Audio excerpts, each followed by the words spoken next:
Today on Dodson's Corner, we're going to be talking about some of our favorite current UFC storylines in 2025. Some of these are going to be, people moving divisions or just like funny moments in general that we're looking forward to. Dylan is finally back. I'm back, better than ever. I'm like 10 hours of sleep in total this last week. Yeah, 5 days, 10 hours of sleep. Yeah, and it was mostly naps on the ground. But I'm back. Let's talk about storylines. Before we start, before we get it's not WWE, it's scripted. We know. It's pretty much scripted at this point, though. Come on. Yeah. Who couldn't have predicted a Delidze decision in the Apex? That's true. That was so easy. All right, let's start off. We kind of ranked them. My number 10, I have Merab becoming a massive clip farmer. Ooh, okay. It's the Merab comeback is something that I wasn't expecting in 2025 after he laid on Sean O'Malley for 3 rounds. I was just like, this guy's going to be another Bilal, one of the most boring fighters, and then goes out there, has still the best fight, I would say, of 2025 with Umar. And so I'm really looking forward to his next fight, even if it is with Sean O'Malley. I think you're going to get some good clips out of it. Yeah, he's going to start bringing up some weird moves. Yeah, exactly. So I like the storyline now, and I want to continue. I like that pick. All right, my first one. Who's going to be the next person to nearly kill Bryce Mitchell? We saw Josh Emmett do it last year in December, so Gene Silva's probably looking for that win by death. Yeah. And the UFC probably wants it. The fans want it. Yeah. It's just who's going to see Bryce Mitchell die? I think it's Gene Silva. Yeah, hopefully. I think it will be. If he'd lose, There's no way. Jiu-Jitsu is too good. Yeah, his autism is just way too high. Yeah. It's the best base for MMA. Yeah. Him and Makhachev. All right, moving on to number 9. I have JDM getting a random title shot and then the potential Shavkat matchup if he wins. Ooh. We've talked about this on the channel so much, so I had to include it. From the inception of this channel, that was like our favorite thing to talk about is JDM versus Shavkat for the welterweight belt. And now we finally get a chance for it to happen. JDM, I'd say, has a great chance at beating Bilal at 315. And then we get the Shavkat matchup, like pretty much guaranteed. Yeah, Shavkat's basically guaranteed the winner. I would say unless Leon or Sean Brady is just unreal. Yeah. Yeah, if Leon gets a first round KO, maybe we get Leon versus JDM because that has a storyline a little bit. I could see that. And if Shavkat's injured for another 6 months, then it's like, we got to get this shit moving, Yeah. So it's something I'm looking forward to. And I think that matchup is the most exciting matchup you can make in welterweight, bar none. Oh, 100%. All right, moving on. My number 9. Let's go with, can Khamzat Chimaev finally be the future of the UFC and make it to the top? He's been pushed as the future. When he was on Fighters Island during COVID, he's like, oh, he's for sure champ. But then just over the last couple of years, just has not been healthy, hasn't been able to make weight. But I think in 2025, Khamzat has his best chance ever to finally become champion and really be one of the faces of the UFC. Yeah, I think you're right. This is his year, I feel like. Because he's like top 3 in Instagram followers. Like, yeah. He is so close, and if this guy had no health concerns, he would probably already be a top 15, 10 UFC fighter of all time. He would be doing what Dricus was doing, but in more dominant fashion. He would have the wins over Izzy, Strickland, Whitaker. Yeah, that's Dricus, true. That's very true. But he's just not healthy. Yeah. It would have been interesting to see him on like a Dricus path fighting he's only fought Whitaker, I guess, for like the big middleweight matchups. He had Usman, but that's a welterweight. Yeah. So yeah, that's very interesting. And also, if he could have managed to keep his weight down and actually win a belt at welterweight, I think he would be the person to win 3 belts. Yeah. Welterweight, middleweight, light heavyweight, especially if he got an Alex Pereira matchup. Like, looking back, it's free, Yeah. He's 6'3". Send that boy to heavyweight. Is he 6'3"? I think he's tall. Jeez. Have you not seen how tall he is? He is. Dang, that's wild. Maybe he's not 6'3" because he was fighting in welterweight. 6'2", maybe, yeah. 6'1", 6'2". But I mean, Gary's 6'3", so it's not like impossible. All right, that's fair. My number 8 is something very recent that's been talked about, but it's UFC moving away from the ESPN and a potential Netflix deal. Please. I know. The pay-per-view model, it ain't working anymore. And I don't know how true these Twitter reports are, but there was a post from ACD MMA, and he was talking about how the pay-per-view numbers are way down. ESPN is unhappy. UFC's unhappy with ESPN service. So it's seems like they're mutually splitting ways, and I think that's coming up in April or May. Well, here's the thing: is that TKO, the Yeah, the whatever, holding company. For Endeavor, has UFC and WWE. WWE recently made the move to Netflix, so it's like UFC, it makes sense for UFC to follow them over and not having to pay for pay-per-views for WWE. Like, I got to watch the Royal Rumble for free. That's so crazy. And like you bring in so many new viewers. Yeah. So like we no more paying for pay-per-views. Yeah. Or even if like I would honestly pay a Netflix add-on to have the UFC. Like if they do like a UFC package where it's like an extra $5 a month, and you just always pay for that. But then at the same time, wouldn't UFC just transition to like their own service so they get all of the money? Yeah, you know what I mean? No, it'll be free. I mean, that'd be as long as they take the WWE model, free, because they're gonna get paid bread by Netflix. Yeah, dude, I'm hyped. If that happens, I'm really hyped for it. Yeah. All right, my next storyline is, can Paddy the Baddy actually be a future champion inside of the UFC? You would have this on there. Because like this Chandler fight's a big test, because Chandler has only fought like the top of the top. He's not fighting these mid fighters. It makes sense he's fighting Paddy. Top of the top. Oh yeah, top of the top. So like Chandler, honestly, like for being someone in like the bottom 5 of the rankings, having to fight Michael Chandler's like, I feel like it's a pretty tough matchup. But if Paddy can get it down, he's surely one win away from the belt. Yeah, one good win away from the belt for sure. One thing I don't love about Michael Chandler right now is how much respect he's giving to Paddy. Like, it feels like he's almost ready to accept a defeat. You know what I mean? He's like, oh yeah, Paddy's a great fighter. Love the energy he brings. This kid's super talented, super great. Everyone underrates him. That kind of mindset, I feel like that's when a fighter kind of, their career starts to switch off. You know what I mean? They're giving too much respect. They're like, and then it kind of primes them for accepting that loss after the actual fight. So I don't love the mindset from Chandler, because usually he's, stone faced and this dude, just no one takes a loss better than Michael Chandler. It's okay. Yeah. Conor McGregor. Yeah, he always falls back to the Conor McGregor. Yeah. It always works. All right, my number 7 pick. I got it's not something that's like good. It's just hilarious to me. Half of all UFC heavyweights are ranked. Yeah. That is so funny to me. It's one of like the craziest stats since we started this YouTube channel that I've ever seen.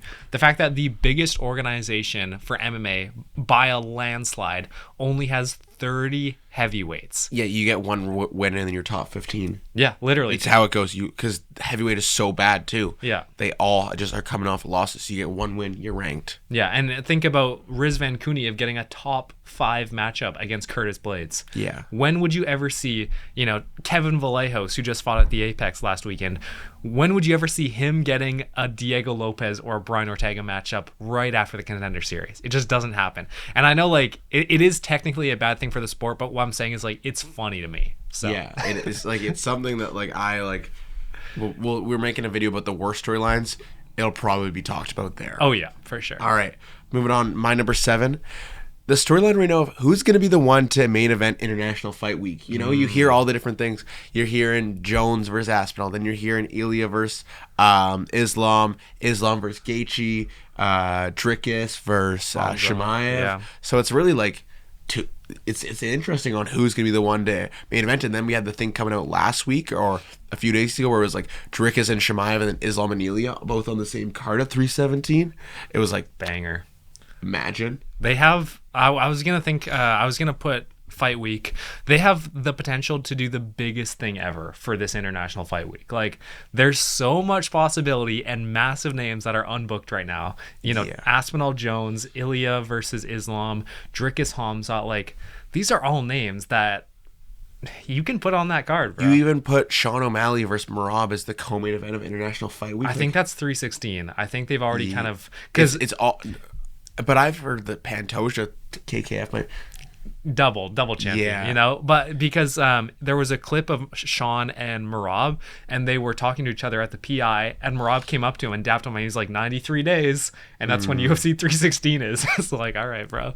So you'd assume so, but the UFC matchmaking is getting a bit weird right now. They're getting freaky. They were cooking in the beginning of 2025. First 2 months was unreal, and then lately it's been a little sus. Okay, moving on to number 5. I got Yuri Prohaska and the potential revenge tour for Alex Pereira against Big Ink. Could you imagine?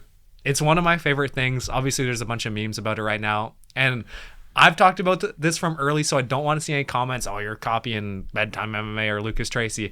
I feel like this is a well-accepted fact that Yuri Prohaska is a bad stylistic matchup for Big Ank.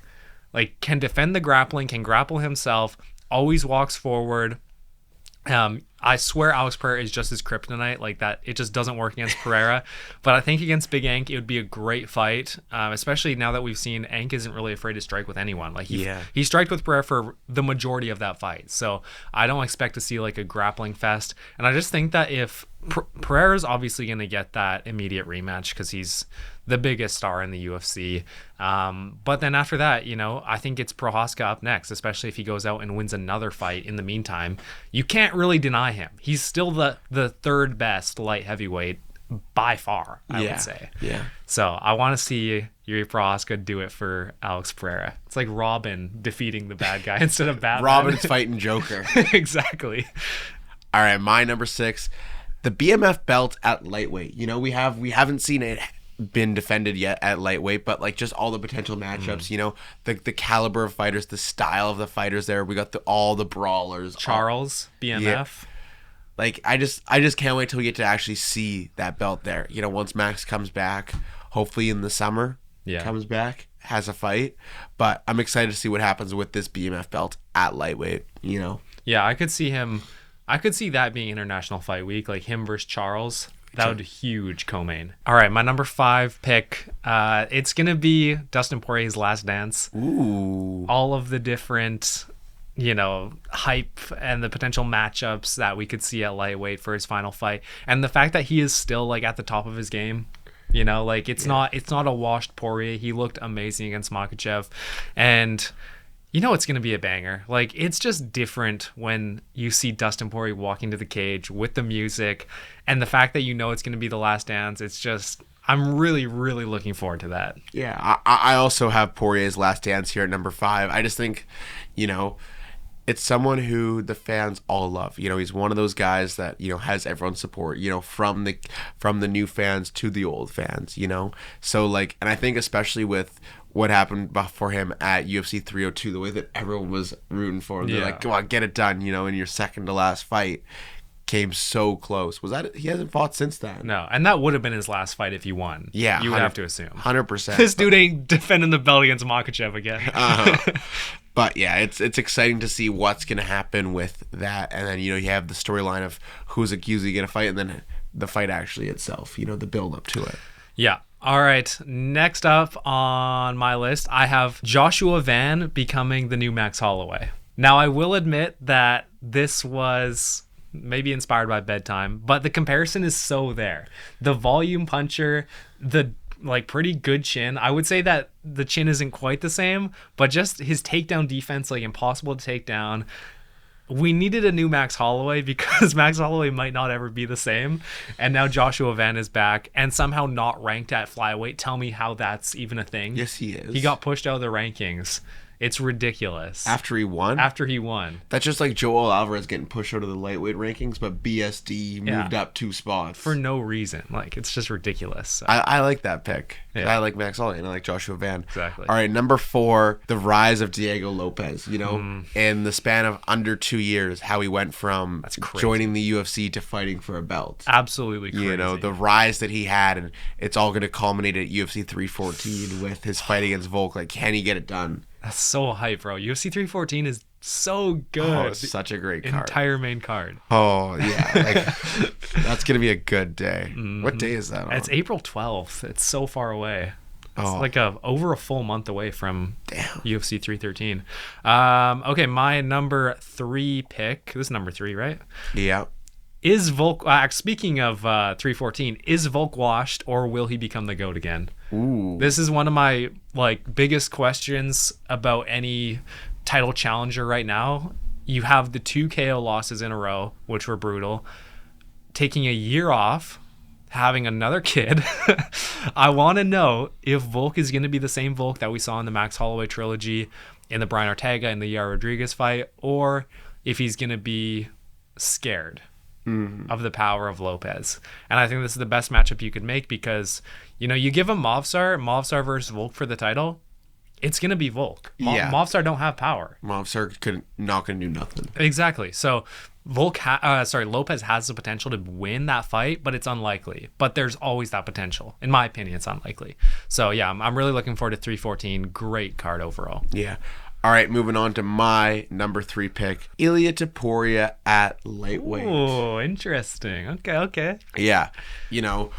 Obviously, there's the whole thing about how very recently Islam denied the fight and said Ilia needs to fight a contender before he fights me. I hope that's not true. He just wants that free title defense against Gaethje, clearly. So annoying, bro. He wants that free defense. But I think it's so interesting because you have all these matchups and it's like, how good is Ilia actually going to be at lightweight? He's only 5'7", he's short, but he has this crazy power. How's his power going to look?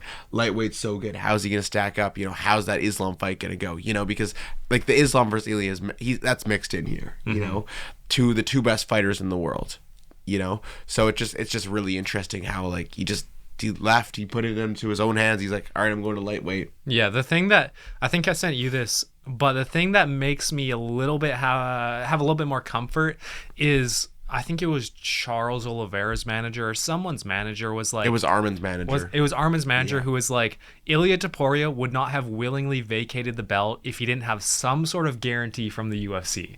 Yeah. Because you could be making a hell of a lot more money fighting for the featherweight title, getting pay-per-view points, rather than fighting Charles Oliveira. Yeah. You know what I mean? So there's got to be some stipulation or guarantee. But my number 2, classic, the Fighting Nerds dominance. That's my number 2. Is it really? Yeah. Yeah, like genuinely the most exciting thing happening right now. You had the Dagestani rise in 2020. Now we got the Fighting Nerds rise in 2024, 2025. Kaio, he might be a bit sus in the top 5 or top 6 of middleweight, but everyone else, I'm confident now that they can get even higher. You know what I mean? Mm-hmm. All wins, like 18 or 19-0. Who does that? Yeah, like they surely, there's a good chance that all 4 of them get ranked. And did you see the video of the new guy that they got from their gym? Icaro Brito or something? Cracked. Dude's a savage. Yeah, he's cracked. But is that going to be another one in the same division as Gene Silva? Yeah, I think he's featherweight. Uh-oh. Future challenger? Someone's just got to move to lightweight. They just got to bump up a weight class. Oh, it's Carlos Prates at middleweight? Ooh, I don't love that. Kaio in light heavyweight. You can see that. Is he tall enough? I mean, you don't really need his skill. His grappling's good enough. Yeah, his grappling's good. But no, the rise of the Fighting Nerds, like you just know that you're getting something so exciting every time that they fight, know?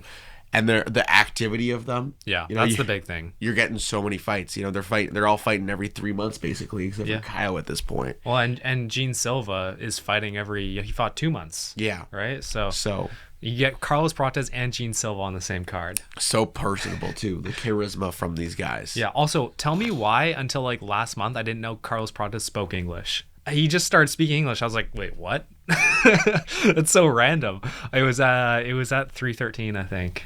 I didn't know that he spoke English, to be honest. Yeah, and it's like, not even Gene Silva speaks English. Yeah, so. Kyle speaks, his English actually isn't too bad. But. Yeah, his English is decent, but Carlos Prates is like, it's so funny. All right, moving on to my number 1. Obviously, it's Ilia Topuria at lightweight. Nothing more needs to be said. Great matchups, even if he does have to fight a contender. It's not my first pick, but Charles fight, banger. I think he sleeps him. Dustin fight, that's super competitive in my opinion. Some of the best boxing you'll see. And then who else is there? Armin. I don't think that would be a great fight, to be honest. But Islam is the biggest fight that you could ever make in the UFC right now. I think, in my opinion, it's better than Jones versus Aspinall. Even though Jones versus Aspinall, I would say, has more build up to it because it's been in the making for so long. And there's so much narrative of the ducking and stuff. I think it's technically might sell more pay-per-views just because it's heavyweight and casuals love a good heavyweight fight and they love a John Jones fight. But I think if you asked any hardcore fan, I think they would want Islam versus Ilia 10 times more. Yeah, that's fair enough. There's a reason I had number 3. For me at number 1, just the length of the story of Aspinall chasing Jones. Interesting. I didn't see this coming. Yeah. I think that just like inevitably we're bound to get it. You'd hope. You'd hope. You'd hope they wouldn't be drawing it out for this long, and then now I feel like a little bit more reassurance post Pereira loss, just That's because so true. It's kind of like the UFC's like, okay, we have to do this now. Which is stupid that it was even a consideration that Pereira was going to fight Jones before Aspinall. They wanted the free Jones win. Like, what a joke, bro. So yeah, it's been going on for well over a year of Aspinall chasing Jones. Yeah. And I think he finally gets that. But imagine he loses. Like it's a 50-50 fight. Dude, if all this build up and all of this ducking talk and he loses, he will be the laughing stock of champions. He'll be such a fraud. Yeah. But we got to trust Tom. Yeah. I would still bet on him. Dude, heavyweight would be in such a bad place too then. Cuz then you'd have Jones would retire, and then you just have Aspinall as the champion after he didn't heavily have to go win the belt. It's like, well, this is just Jones' kids. I honestly think Jones would somehow swing a Pereira fight. I genuinely think he would swing a Pereira fight and add it to his legacy. Yeah. If he beats Aspinall, Pereira, like, the UFC's like, okay, we need you to stay around for, like, one more fight. Yeah. And I think if he beats Aspinall and Pereira, undeniable. Like, no one ever is going to beat him as the GOAT. No. Like, that's dominant since he was 23 years old, Yeah. which is, I mean, he still has been dominant since he was 23, but, the dominance he hasn't fought the best fighters in the last 5 years, so it's or 4 years, so it's a bit different. But yeah. That's going to wrap That's going to wrap it up for us today. Make sure you guys go down to the comments. Let us know what your favorite storylines are right now inside of the UFC. While you guys are down there, make sure you guys are liking and subscribing. We appreciate all the love and support. And we'll see you guys next time. Peace. See ya.